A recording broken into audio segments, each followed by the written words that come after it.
መታለች ማለት ነው። አረ ዋው አምሮብሻል ፏ ብትን በያው እንደዚህ ነው ፏ ብትን እያልሽ ነይ ከባልሽ ጋር ከምትጨቃጨቂ እንደዚህ ስትመጪ ላይክ እናደርግሻለን፣ ሰብስክራይብ እናደርጋለን።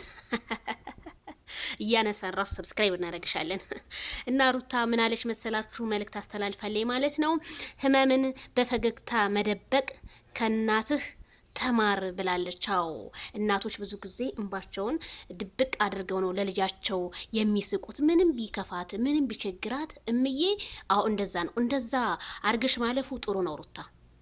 ይሄን እንደዚህማ ከሆነ ልብ ገዛሽ ማለት ነው። ልብ ግዛ ከባለፈው ከትናንትናው ተማርሽ ማለት ነው። እንደዚህማ ህመምሽን በውስጥሽ ድብቅ አድርገሽ ግን እኔ እንደው ሩታዬ ህመም የሚባልን ያንቺ ላይ እኮ አላየሁም። ደስታ ነው ያየሁት። ደስታ ከማይክል ጃክሰን ጋር ከመጣች ጀምሮ ደስታ ነው የማየው። ያው ጭቅጭቅ በዛ እንጂ። እና ቤተሰብ ላይክ አድርጉ። የሩታ መልእክት